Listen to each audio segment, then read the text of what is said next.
Merci Isabelle de me tendre le micro pour, il faut y arriver, conclure notre conférence, qui était magnifique, riche d'informations, très bien conduite par nos intervenants, vraiment passionnant, et je les félicite et les remercie tous. Alors voilà la conclusion. On va commencer par cette phrase. La révolution numérique est aussi une révélation de ce que nous sommes et de ce que nous voulons devenir. Donc cette phrase est générale pour le numérique, pour la révolution numérique, mais on peut effectivement l'appliquer sans restriction dans le domaine sportif.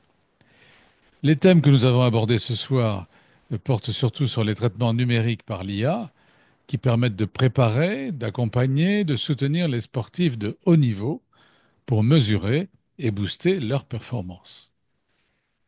Et nous avons aussi compris les progrès constants de l'IA et de l'analyse des données, de l'Internet, des équipements que chaque sportif peut avoir sur lui, les montres cardio, etc. La simulation ouvre des voies à des innovations encore plus poussées. La gestion augmentée de la data dans le sport est incontournable pour les sportifs, leurs coachs, les managers sportifs, les sponsors, en réponse aux exigences de haut niveau olympiques, des limites de record repoussées toujours plus loin. N'oublions pas la réalité virtuelle aussi, qui permet de simuler la présence j'allais dire des adversaires, des concurrents, on va dire, dans le sport, de manière à bien pouvoir anticiper et préparer leurs réactions attendues au moment des épreuves. Mais il ne faudra jamais oublier que nous avons affaire à des hommes et ils doivent trouver leur part de bonheur et de plaisir. Cela est essentiel dans la montagne d'efforts que l'on exige d'eux pour atteindre ces résultats.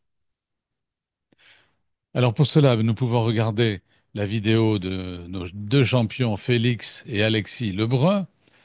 Vraiment, c'est un bonheur de les voir jouer avec une telle précision, une telle fougue et une telle joie. Ils rayonnent. C'est magnifique. Oh, magnifique!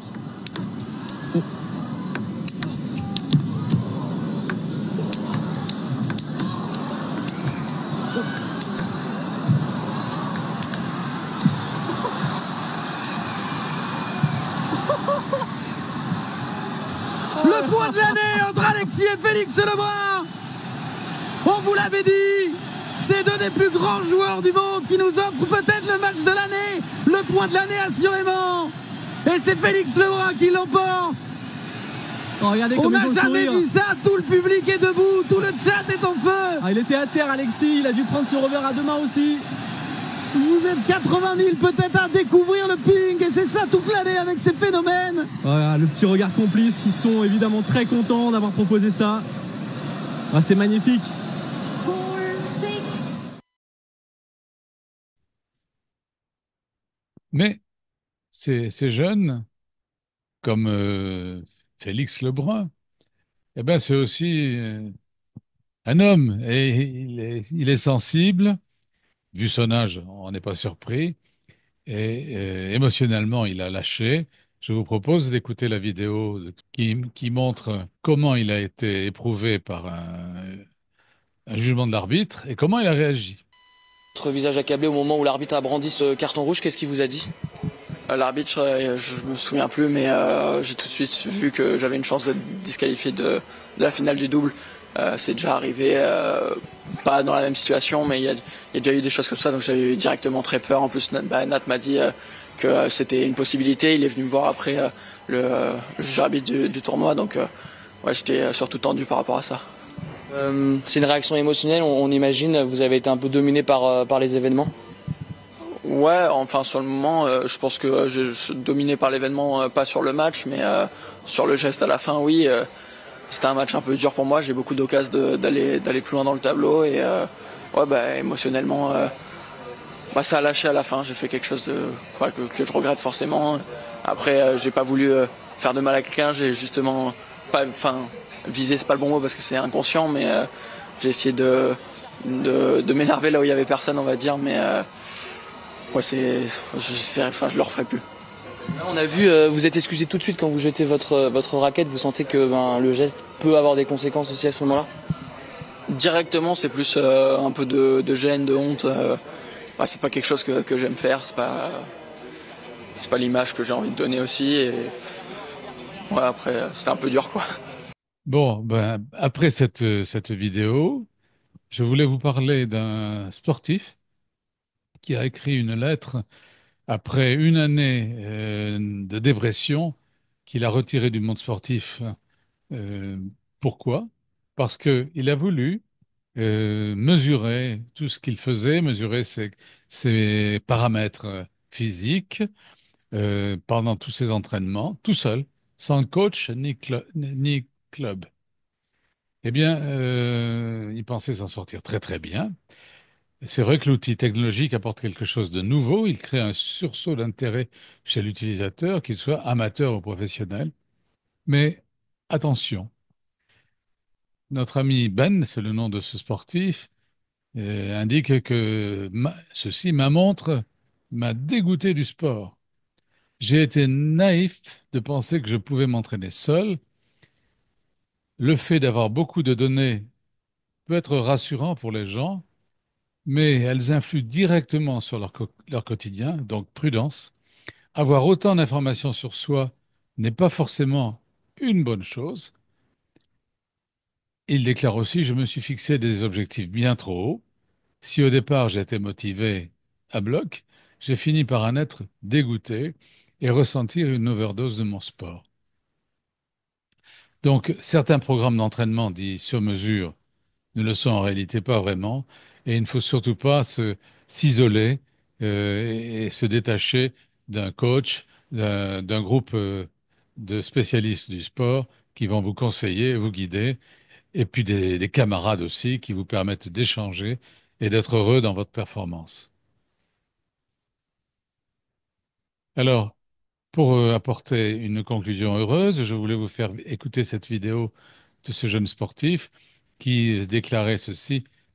Les JO 2024 arrivent à grands pas et je voudrais souhaiter bonne chance à tous les athlètes du monde entier qui s'entraînent depuis des années pour ce moment, avec leur entraîneur et certains leurs chercheurs. Alors bien sûr, on pourrait se demander, comme c'est déjà le cas dans certaines disciplines, si toutes ces améliorations techniques du matériel et ces débauches technologiques pendant les phases d'entraînement ne dénaturent pas un petit peu l'esprit voulu par Pierre de Coubertin.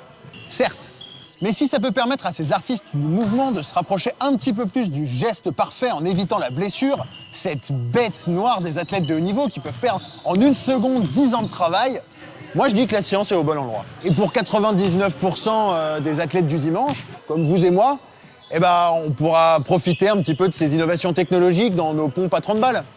Eh ben, c'est bien. Après, est-ce que cet éloge du sport que je suis en train de faire va m'aider à moi m'y remettre? Va savoir.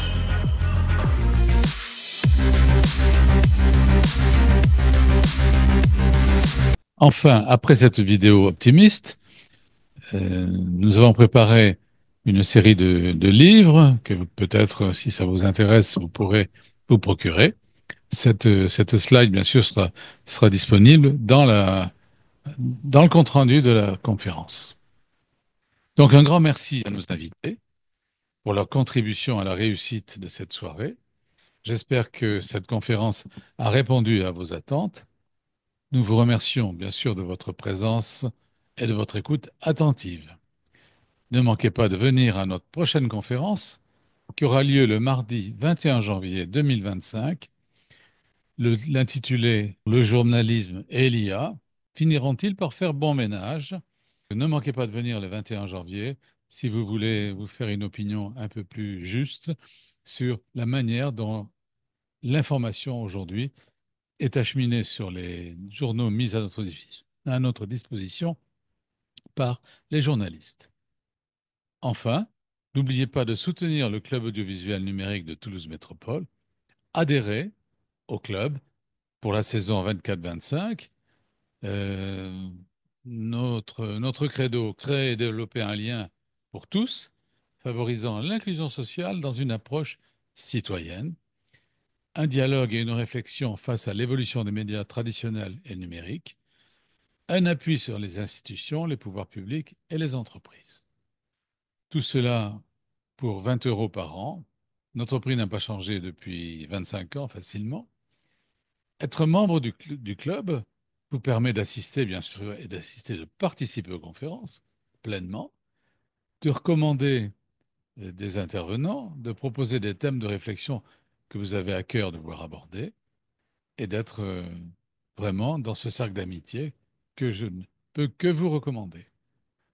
Voilà, je vous souhaite une bonne fin d'année, bon Noël et à l'année prochaine.